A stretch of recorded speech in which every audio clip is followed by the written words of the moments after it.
ભચાઉમાં શરૂ થયેલા દબાણ હટાવ ઝુંબેશમાં ભેદભાવવાળી કાર્યવાહીની લોકોમાં ચર્ચા.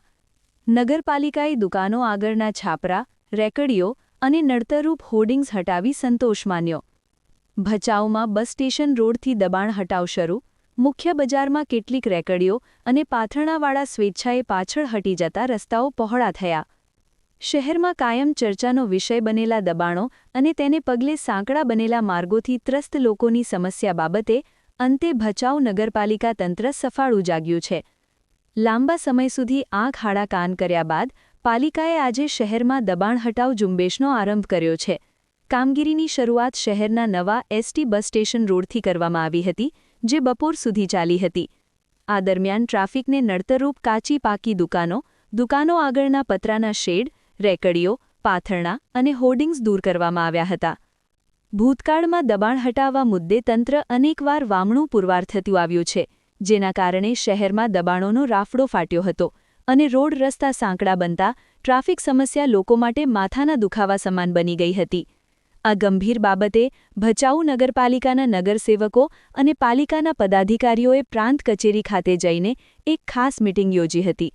આ મીટિંગના ફળશ્રુતિ રૂપે જાગેલા તંત્રએ આજે નવા બસ સ્ટેશન વિસ્તારમાંથી ટ્રાફિકને નડતરરૂપ દબાણોનો સફાયો બોલાવ્યો હતો. બીજી તરફ મુખ્ય બજારમાં કેટલાક વેપારીઓ અને પાથરણાવાળા સ્વેચ્છાએ પાછળ હટી જતા રસ્તાઓ મોકળા બન્યા હતા. દબાણ હટાવવાની કામગીરીમાં ભચાઉ નગરપાલિકાના ચીફ ઓફિસર અનિરુદ્ધસિંહ ઝાના અને પાલિકાના લોકોમાં ચર્ચા. માત્ર ગરીબોના જ કેમ? મોટા માથાઓના પાક્કા દબાણો પણ હટાવો. નગરપાલિકાએ શરૂ કરેલી આ દબાણ હટાવ કામગીરીને લઈને શહેરીજનોમાં એવી ચર્ચા જાગી છે કે તંત્ર માત્ર ગરીબ અને નાના વેપારીઓના જ દબાણો હટાવીને સંતોષ ન માને. જો માત્ર ગરીબો પર જ તવાઈ આવવાની હોય તો પાલિકાએ આ કામગીરી બંધ કરવી જોઈએ. તંત્રએ નિષ્પક્ષ રહીને શહેરમાં મોટા માથાઓ અને વગદાર લોકો દ્વારા કરવામાં આવેલા પાક્કા દબાણો પર પણ કોઈની શેશરમ રાખ્યા વિના બુલડોઝર ફેરવવું જોઈએ તેવી લોક માંગ ઉઠી છે. એન્જિનિયર એસડી ઝાલાના માર્ગદર્શન હેઠળ પાલિકાનો સ્ટાફ જોડાયો હતો.